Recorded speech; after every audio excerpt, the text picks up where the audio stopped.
So let's get rolling. Everyone, welcome to PolitiFest 2020. I'm Nate John. I'm the digital manager at Voice of San Diego. Thanks for bearing with for all of the technical things that we've been having to update for a virtual version of PolitiFest. We at Voice of San Diego put this event on every year, so this is our first virtual one, obviously. The conversation we're about to have here is community power and police accountability. At Voice of San Diego, who puts on PolitiFest, we're an investigative news organization. We work hard every day to make sure we can keep leaders accountable for San Diego. We are also a nonprofit news organization, which means we depend on members and donors like you to make sure that this work that we're doing here is possible and that we can put on PolitiFest every year. We have some sponsors to recognize real quick. First off, the Google News Initiative helped support the creation of this event as a virtual event. The College of Arts and Sciences at USD underwrote all the student tickets for PolitiFest, so students could attend for free. And the San Diego Foundation supported community conversations as well. All the community conversations that happened throughout the course of this week are thanks to the San Diego Foundation for their sponsorship. Just so you're aware, recordings of all the sessions will be made available. You can just check back at politifest.org. We had dozens of sessions this week, some of them at the same time, so you can always go back and watch those again after this is all over. If you have any questions for panelists, that can go in the chat. You can also tweet along with the hashtag PolitiFest2020. So our moderator for this session is Ariana Federico, Mid-City Can youth organizer. So I'm going to turn it over to you and I'm going to pop off. All right. Thank you, Nate. Okay.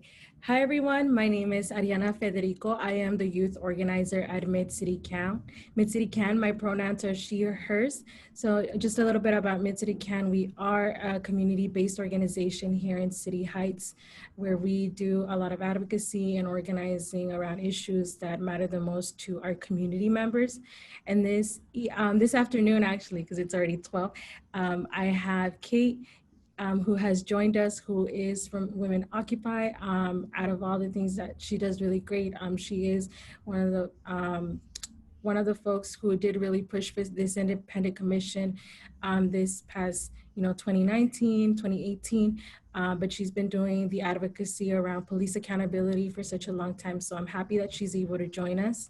I also have Esther, who is here from Mid-City Can's Youth Council. This is actually her first event, so send her good love.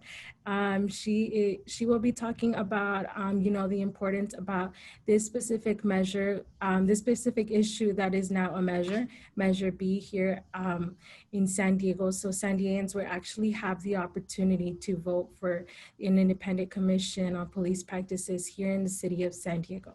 So just before we get started with our Q&A, I did have a small presentation. Nate, are you able to give me sharing abilities? Yeah, for sure. 1 second. Thank you. So with Mid-City Can's Youth Council, we are a community-based organization. A lot of our efforts do rely on community outreach. So we have been hitting up like different spaces, if it's either community planning groups, town halls. So I'll just give an overview about what Measure B is. So again, Measure B is a ballot measure that will be on the ballot for November 2020. And this is actually a few of our youth leaders from Youth Council. So what is the issue? We know that there is a problem when we are thinking about racial disparities and the abuses of powers. We also know that law enforcement agencies are not being held accountable for abusing the power that do directly impact our Black, Latinx, Asian, Pacific Islander communities, as well as our Indigenous communities. We've seen that the disparities show up in many ways, including police stops, searches, arrests, the use of force, and unfortunately, how we've been hearing a lot in the news, cases of police brutality that do end up harming our community members and some who have passed away or lost their lives. So Measure B is hopefully an approach that we are advocating for that would provide a transformational policy solution, heading towards a better direction when we are thinking about addressing issues of racial disparities and abuses of power. So with the ACLU, along with Campaign Zero, they did commission a report this past year in 2019. This report is actually accessible to all folks. You can search it online. So we have seen that there is a policing in San Diego, and it looks very differently according to age, according to race, your identity. We have seen that youth arrests do make up a majority of arrests for young people. So we know that it's 19% of youth arrests that 19 Black youth do make up 7%, do make up the arrests that are happening. However, they are only 7% of the population under 18 within the city of San Diego. So that really does tell you a lot. And we also know that misdemeanors within the San Diego Police Department and the Sheriff's Department, that a majority of those arrests are misdemeanor offenses. We also know that when we are looking at mental health, a lot of our young people are being arrested due to mental health. So what is identified as the code 5150. So when young people or their families or their loved ones are looking for support, the first responders are police officers. Campaign Zero also did share that 34% of the San Diego Sheriff's Department arrests were reported for drug possession, status offenses, and quality of life that pose no threat to public safety. So I believe that these statistics really move us into thinking, like, what is it that we're doing and how we are addressing these issues when it comes to issues that impact our community, impact folks' mental health, well-being, and also impact our young people. This is just another statistic of how Black and Latino individuals, they were 76 of the 4,128 people stopped by the San Diego Police Department gang enforcement. So we do see that there are more arrests. Our Latino and Black communities are being more targeted when it comes to consent searches, something that CPAT, the Coalition of Police Accountability, is really taking on for themselves. So I do invite you to look at the Campaign Zero report because it really does break down the statistics of what is happening within the San Diego Police Department and Sheriff's Department. Overall, we do want to see a reduction of responsibilities and presence of law enforcement. I come from District 4. I was born and raised in District 4. I work now in District 9. I think a lot of our communities see that there is no trust. There's still a lot of healing that our communities need to do in regards to law enforcement being there. And along with CPAT, one of our asks is to ensure that our community works along with elected officials, elected leaders to craft and adopt solutions that are community-based. So just a little bit about Youth Council. Youth Council, it does consist of high school students. So we all want to make sure that young people are being included when it comes to any discussions around changes, ensuring that they have a voice and power to make those changes in policy. Right now, their overall goal is to ensure that they are working towards juvenile justice reform and ending the school to prison pipeline, which is why back in 2018, Youth Council did decide to join Women Occupy on this fight for police accountability and transparency. So here's just like a little bit of a visual of how long it took all of us. This is specifically to Youth Council, so they do walk through a community planning process. They do recruitment, they organize actions. Even during COVID, we were meeting, making sure that we were doing lobby visits, ensuring that our community members were being heard, as well as ensuring that this ballot proposal got onto the ballot for November 2020. And now we're on the ballot. So now more than ever, we need San Diegans to really support us. And Kate and Esther will actually be sharing a little bit about what their ask is for you. So the local ballot measure, it did start with the process with Women Occupy back in 2012. And San Diegans for Justice actually submitted a charter change here in the city for the November 2020 ballot. So overall, this ballot measure would establish an independent commission, independent legal counsel, independent investigators to review and investigate complaints against the San Diego Police Department. And it would have the power to conduct its own investigations into complaints of officer misconduct and police department wrongdoing. So we do have a current community review board. It's called the Community Review Board, and they actually do internally investigate cases. However, they don't have subpoena power. They do have to work, or at some point did have to work with the city attorney, who also does represent the San Diego Police Department. With the proposed changes that we do have for the ballot measure, again, able to conduct independent investigations, subpoena power for witnesses, both in non-law enforcement.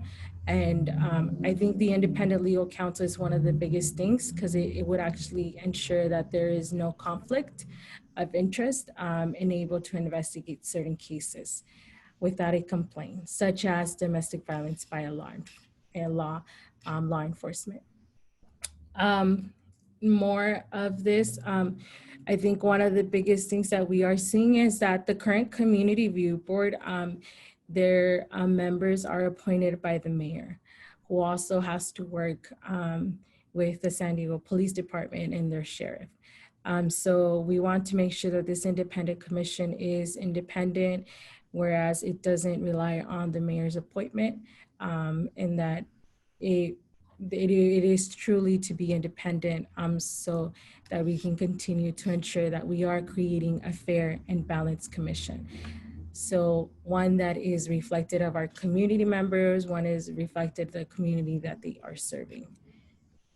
For those that are interested in learning more or would like to stay updated about what you can do to support our campaign, please follow us. Please pledge your support on Mid-City Camp Police Accountability. You are able now to track your ballot. So ballots actually drop this week. So please make sure that you are voting state, locally, because we really do need your support at all levels. For those that vote, if you live in San Diego and you're registered to vote in San Diego, you are able to vote. Just make sure that you fill out your ballot and then mail it back, or if you can, drop it back off at a polling place. So I do have my information here if anyone would like to take a snapshot, but my information is also available at the Mid-City Camp website. And I will stop this sharing. And then we will go into the Q&A. So I would like to first ask Kate, could you tell us a little bit about yourself and this and all the advocacy that you continue to do with Measure B, or now known as Measure B, and how can you tell us how much work and effort was put into Measure B to ensure that it made it on the November 2020 ballot? Of course. As you know, my name is Kate Yavanditti. I'm a member of the National Lawyers Guild, and I'm also a member of Women Occupy San Diego. Women Occupy formed during the Occupy movement, when occupiers were at Civic Center Plaza, and we worked with the legal team, which was primarily National Lawyers Guild people. We discovered during that time that there, of course, was a lot of police misconduct against the occupiers. So we worked with the legal team to gather complaints that were then taken to what was then the Citizens Review Board on Police Practices. And this was in 2011, early 2012. And what we discovered with the 17 complaints that we took is that nothing happened to them. The board never even saw them. The complaints were given to the executive director, who gave them to the police department, internal affairs. And under the current system, it's the police department that decides whether or not a complaint is going to be investigated. And if they decide it's not going to be investigated, the board never even hears about it. They don't know that a complaint was made. And that's exactly what happened. So occupiers went to one of the board meetings and filled the space and said, where are our complaints? And the board said, what complaints? We don't know anything about it. So that got us started in looking at what the CRB was all about. So we started this in 2012 and started writing a proposed charter amendment. So why does it have to be a charter amendment? Why does it have to be on the ballot? Why can't it just be a piece of legislation that the city council approves? Because the CRB is currently in the charter. So in order to change what's in the charter, you have to amend the charter. So that makes it more difficult because there's only two ways that you can get on the ballot for a charter amendment. One is you can collect a million signatures, do a signature campaign, like many people do who have $1 million, a lot of money, or you can go through the city council. Well, we have no money, we're a grassroots group. So we started going through the city council starting in 2012. And we did the whole process. We went through rules committee, we went through public safety and livable neighborhoods, we went to the full city council over those period of years. And basically were sabotaged by a number of city council members who had the backing of the Police Officers Association. So eventually we got a minor, well, it wasn't ours, it was taught Gloria as a minor measure on the ballot that made a couple changes. It changed the name from Citizens Review Board to Community Review Board, and it mandated that they investigate all officer-involved shootings and all deaths by officers. But other than that, we were kind of tabled and said, well, come back. So of course we came back. And with the new city council, we had a tremendous backing from Monica Montgomery, Step, and with the help of Georgette Gomez. But Monica made this piece of legislation one of the pillars of her campaign. So she has been an incredible advocate, and we've worked with her throughout the last couple years, and she has basically gotten this through the city council. So the timeline that Ariana showed you was the timeline for the last 2 years. We were fortunate enough to be joined by the Youth Council, who have been remarkable in working with us. We have always had the support of the Earl B. Gilliam Bar Association and Andrea St. Julian, who actually wrote this charter amendment. And over the years, we've signed on over 50 other community organizations, anywhere from the League of Women Voters, NAACP, to town councils and many other groups. And we've filled the city council room on numbers of occasions in support of this. But what really turned this around, in my view, was the tremendous support of Monica and the work that she did with the city council. And she made some changes in what we had drafted to get it in a way that she thought really would get through the city council. And as you saw in the timeline, it finally, the big holdup again was the meet and confer process. That's what held us up a number of years ago. It's because the city attorney, we of course disagree with his legal analysis, but the city attorney decided that this could affect the terms of employment of the affected unions, and basically that means the Police Officers Association. So it had to go through a meet and confer process in which we were not involved, nor was the city council involved. It's just with the city and the unions. That meet and confer process started in November of last year and didn't end until June. And it was clear that the point of all of that time was to draw this out so we couldn't get on the ballot. That's what they did a couple years ago, but they were not successful this time. So we got through the meet and confer process, And then in July, the full city council, all 9 city council members, voted to put this on the ballot. The Police Officers Association did not speak in opposition. They are not, we have no formal opposition listed on the sample ballot. And no one is overtly opposing it at this point. So that's been the process. It has not been easy. It's been a real learning process for all of us. And we could not have done this without the support of organizations like the Youth Council, the Gillian Bar Association, and certainly Council Member Monica Montgomery and Georgette Gomez, who were incredibly helpful to us. Thank you for sharing. I would never get tired of hearing all that. Actually, Occupy happened when I was in high school, and I think that's when I was very curious. I was like, oh, what's happening down there?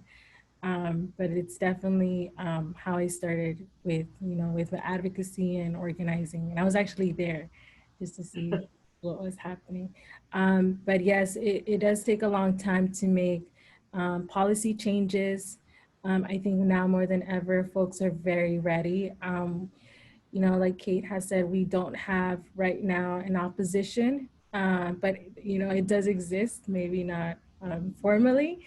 However, we've been hearing a lot of great feedback when it comes down to folks either wanting to know more or wanting to see more other than just police accountability. I think reimagining public safety is one of the biggest things. So I have with me today Simonei and Esther, who are from Mid-City County Youth Council. Out of all the great work that they do a lot for us. So this question is actually for Esther. Esther, you are a young person. Do you want to go ahead and share, one, what is your age and what grade are you currently in? And then the question that I do have is, why is it important for folks to listen to young people, especially those of Black, Indigenous, and communities of color? I think especially now, because young people are not able to vote, but there's a lot of things that are going to be impacting young people this November. So can you talk about that a little bit? Yeah, sure. I'm Esther. I'm 15, pronouns she, her. And to answer the question, I feel like that it's important for people to listen to youth because we are also the future. I feel like because we're next in line to kind of vote, it should be like a little hint that what we say matters too, because we can't expect to like know everything. Well, in a way, we are like I said, gonna vote. So it would be best as of now for people to start listening to us so they know what we feel like, because our voices do matter too. Um, and I feel like the only way that we can change America for the better is for youth to be able to say how they feel without feeling neglected or without feeling that they aren't important in America. Especially listening to the Black and Indigenous people of color, is just like a lot going on with how we're treated in America, not only adults, but because the history just doesn't stop there. And if we keep ignoring the people who are going to face it in the future, it's going to continue to happen. It's never going to stop. Yeah, that's all. Thank you. Those are very powerful words. Thank you, Esther. And then for Simonei, thank you for joining us. Esther did really touch upon how what is happening now is impacting young people, impacting the way that your lives are being played out for the next 10 years. We have a lot of laws that are outdated. I think Kate would know that very well. And I just want to, yeah, if you could just share, your name, a little bit about yourself, and like, why is it that Measure B is important to youth and young people? We have a lot of new voters, or people that are first generation voters. So why should they vote yes for Measure B, and why is it important for them to do so? Okay, hi everyone. My name is Simonei Medina. I'm 17. And the thing with Measure B is that it improves the legitimacy of the police force. Like, growing up in a low income, gang affiliated community, like, I can say that I've had negative experiences with the police. With Measure B, we see that it's community led. It's people that I trust, that youth trust, and it's somebody that we've had the ability to gain connections with. But when we have the police policing themselves, we see them as being above the law. And Measure B increases the legitimacy and the connection that we have with our community, that without it, we probably would not have those connections and we would continue to fear police presence. And instead, knowing that there's some type of accountability with police, it just improves the legitimacy of them. It improves the connections that we have with our community, the people in our community. I just think it's a big step into improving relations. Yes, that's one of the things that we do hear a lot.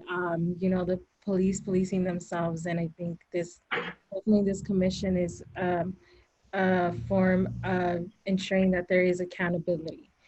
Um, for Kate, Kate, could you tell us a little bit about what San Diegans need to know about Measure B, and what is at stake?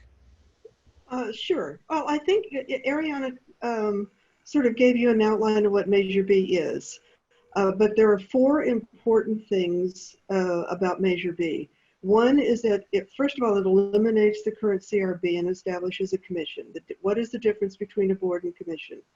A commission is independent of the mayor. And as Ariana told you, currently the CRB is dependent on the mayor.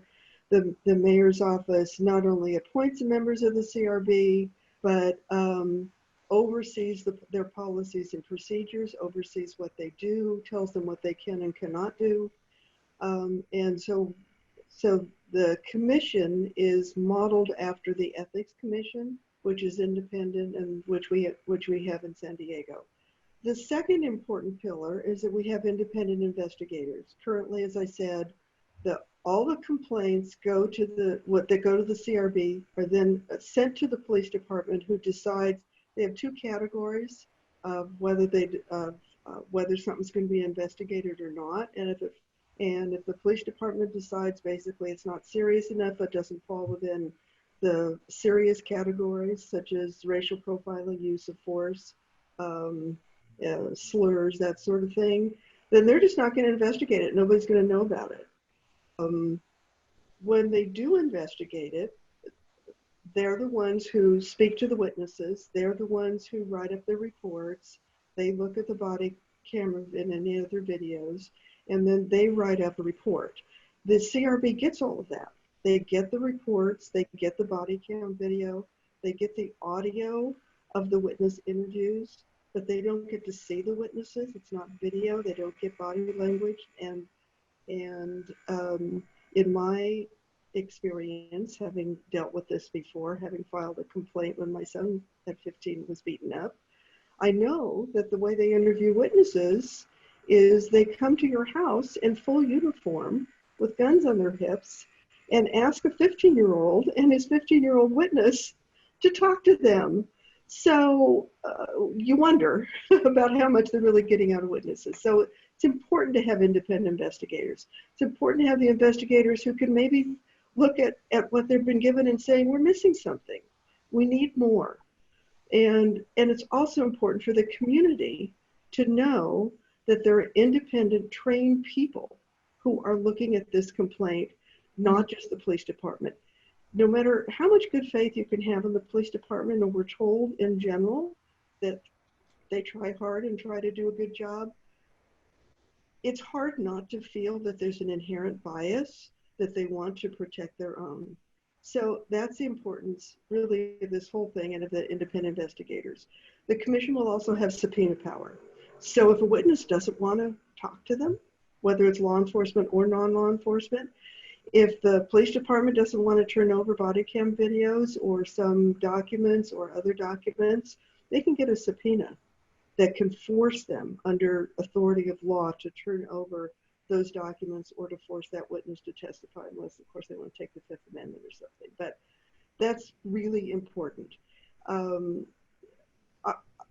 I can tell you that the county board also has independent investigators and has subpoena power, and they have not had to use subpoena power because they have established such a good relationship with the sheriff's department, who they investigate, that they believe that they've gotten everything. But it is an important tool. And the last, as Ariana referred to, is that the commission will have independent legal counsel as opposed to the city attorney. Currently, the city attorney is legal counsel for the board, but also represents the police department and the city in police misconduct suits against them. So clearly, in my view, there's a conflict of interest. That's, you know, our lawyer term.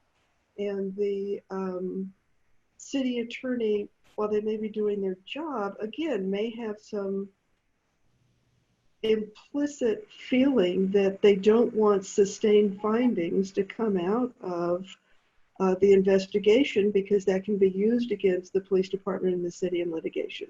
So those are really the four main issues. And I think what both Ester and Simonei were telling us is that really one of the most important things about this is establishing community trust in the process. The community simply doesn't trust the police policing themselves. We have buttons. Anybody who wants a button that says who polices the police, contact San Diegans for Justice and we'll get some out to you. That's the question. Why is it the police who are investigating themselves and the current board, while they have the ability to review, and sometimes they question what comes out of the police department, and sometimes they get that to change, and they can recommend discipline, they can recommend policy changes, but again, it's all up to the police department. The new commission will not have the power to impose discipline. We wish we could add that, but current state law does not allow anyone other than law enforcement to discipline their own. But what the commission can do is publicize their findings. It would redact important things like the officers' names and the victims and witnesses, but it can publicize their findings, publicize their recommendations. And of course, we never know what the discipline is unless it gets into the newspaper. But that's a very important thing, I think, for the public to know and see what kinds of complaints are being made, what's being done about them. Right now, you can't even see that because the CRB does not even post that information on the website, although the clerk, the county board, does. So, and the last thing I just want to say, and everybody else can chime in, is that we believe that this is a win-win for people, for the community, and for law enforcement. If you increase trust, community trust in law enforcement, people are more likely to be cooperative, are more likely to contact law enforcement when something's going on, instead of saying, you know, why should I bother? Or I'm afraid of law enforcement. I don't want to tell them about the domestic violence that I just witnessed because I'm afraid that law enforcement officer is going to come over and ask me my immigration status. And I'm afraid of the police. And when that happens, what we have found is that there is less anger toward law enforcement, and they're safer. It's easier and more safe for them to go on calls because they have community support backing them up. So we really don't see why there should be any opposition to this, except that nobody likes to lose power and control over what's going on with themselves. And clearly the police don't want to lose the control over their process. But it's clearly a win for the community. And just kind of one last note that I should have mentioned earlier, when we took those 17 complaints, Women Occupy took those 17 complaints to the CRB and they were not even investigated, we, the National Lawyers Guild, subsequently filed 3 lawsuits and got settlements from the city. They were not nothing complaints.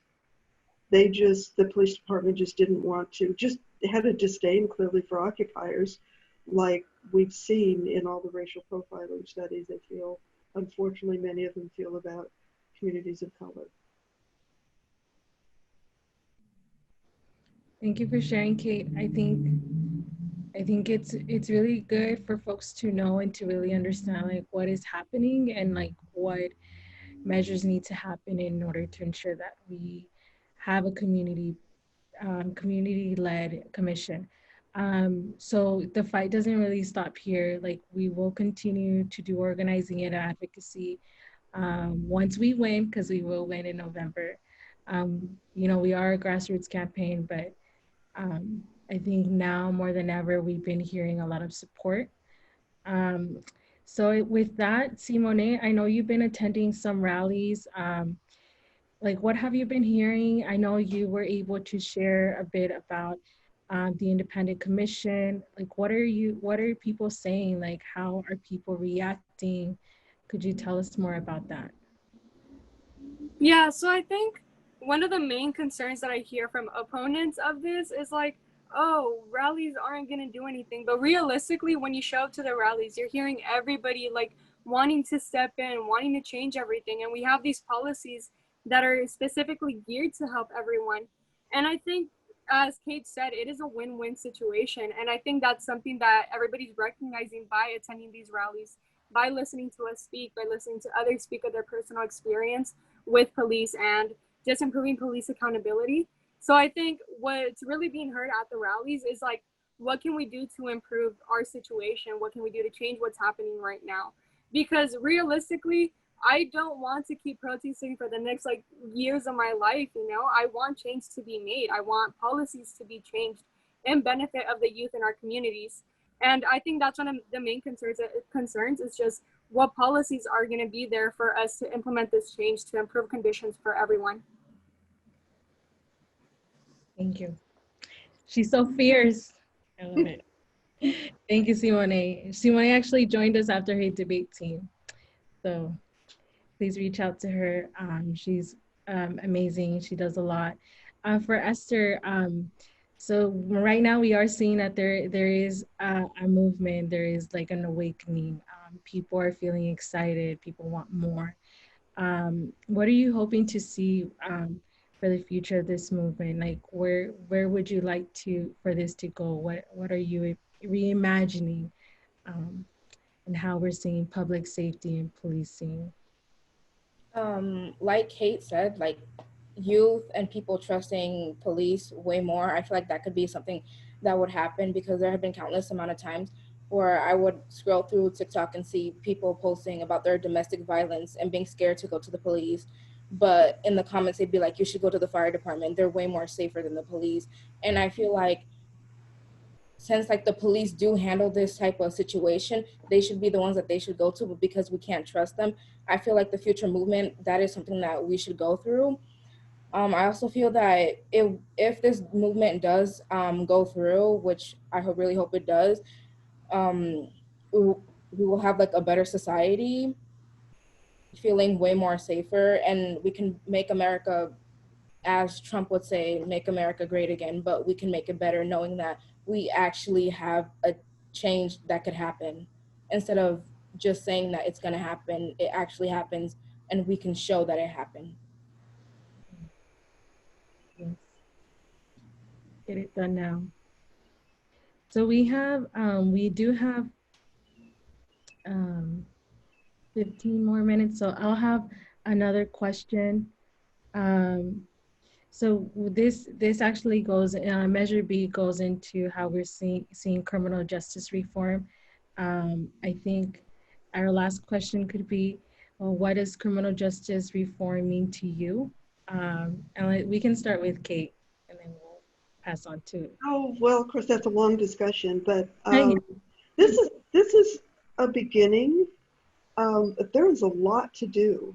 Like I mentioned, there's current legislation in California called the Police Officers Bill of Rights that gives the police officers more rights than really, any other profession or agency in the state of California. We need to look at that because that affects their discipline. It affects a whole lot of things. We know that the carotid hold has finally, that kills people, has finally been outlawed in California, but there are a lot of other things to look at.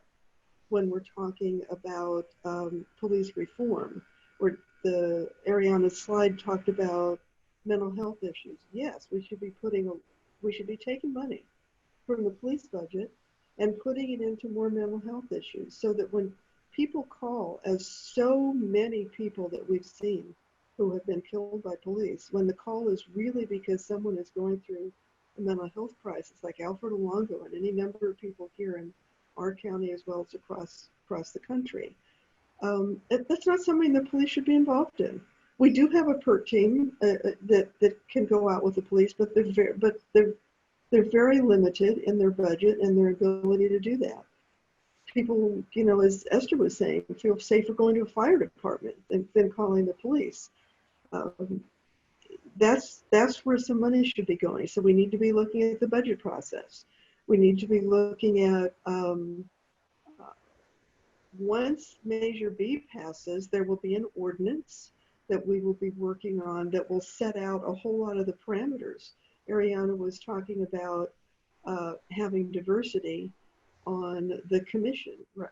For most of the time the commission has been around for the last 20 plus years, there have not been representatives from districts 4 and 9 on the commission. Why is that? I mean, I don't know that's necessarily overt racism, but it's because it's very difficult to spend a lot of time having to go to the police department during work hours. So how many people can take off work? How many people have childcare? How many people have the financial ability or the time to do those kinds of things? We have to make it more accessible to a diverse group of people. And we have to have something in that ordinance that talks about diversity and that makes it easier. So we encourage people to give us ideas. The ordinance will be written by the city council, but obviously we're going to work with them on it. So we want some ideas about how we do that kind of thing. And I think what both Esther and Simonei are saying is we need to keep vigilant about this whole process and this whole movement. After Ferguson, people got very anxious, and there was a lot of talk about, that's when Campaign Zero started. There's a lot of talk about police reform, and then it sort of backed off a little bit. We can't do that. We have to continue to work and struggle. My organization, National Lawyers Guild, has a slogan, justice is a constant struggle. It is. And it's so exciting to see all the youth involved in this struggle. And get your parents, get your friends, get everybody. Not only to go to rallies, but to vote and to look at other kinds of things that we can be doing. I'm sure Ariana will tell us how Mid-City Can is working on budgeting issues. That's really boring, but it's really vital. That's just a couple things. I saw something in the chat, and can I respond to this question about the UT? Yeah. Or was that going to come up later? I saw somebody had a question indicating that the Union Tribune had come out against Measure B. That's not accurate. In fact, the Union Tribune had an op-ed, had an editorial a couple days ago supporting Measure B. There was an op-ed today in the UT in opposition to Measure B from actually somebody who is a current member of the CRB. But the UT has endorsed us, like I said, over 50, 60, 70 other organizations. Yes. Thank you for clearing that up. Yes. I do have a question. We do have 10 minutes, and I want to be mindful of folks' questions. So I will continue on with questions. So Eric Winter, he did ask if there is subpoena power. So right now there is no current subpoena power for the current Community Review Board. However, with this written charter amendment, there is subpoena power. And that was confirmed earlier. So if you have any questions, feel free to reach out to us and also to Sandians for Justice on our website for Mid-City Can /police accountability. We now have a fact sheet and a frequently asked question sheet that would be useful for voters and family members. And then I have another question from Eric. He's asking, how are commission members selected? All right, you want me to answer that? Currently, Yes. currently the board members are basically either self-nominated or nominated by city council members. They go through an interview process that's done by the executive director of the CRB and maybe one or two other members of the CRB. And then their selection goes to the mayor. The mayor either says yes or no. That's the current process. There is nothing in the current charter, in our charter amendment, that sets out how they will be selected. That's going to be in the ordinance. So, you know, we're looking for people's input on that. We certainly have our ideas and our proposals about how they will be selected. But there's no absolute about that at this point. Yeah, so, you know, with Sandians for Justice, along with Mid-City Can's Youth Council, we will continue to do the advocacy even after November, along with Mid-City Can's Youth Council. Mid-City Can is part of the Community Budget, CAB, Community Budget Alliance. I believe that's, if Trina's here, she could confirm that. So CBA, Community Budget. So we do a lot of ask. Our priorities, it is understood as a people's budget. So the Independent Commission is a priority that we do have under our current working group for public safety, along with the Office of Race and Equity. So I invite you all to come and learn about the budget process, because it is a heavy process. However, in the same ways that policy impacts us, you know, what is being prioritized in our community is also impacting us.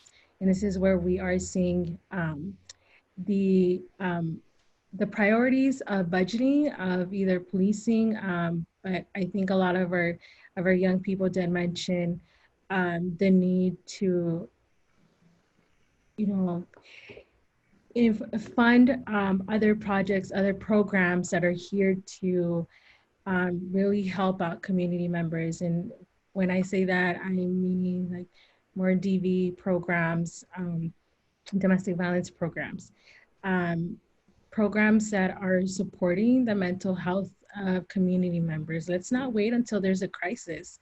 Let's address it when this issue comes up. And we see that, like, let's learn how to read the flags. So those are some of the questions that I did get. I did have another question about how can you spread the word to fellow students? So Youth Council and myself, I am the youth organizer at Mid-City Can. So we are working together to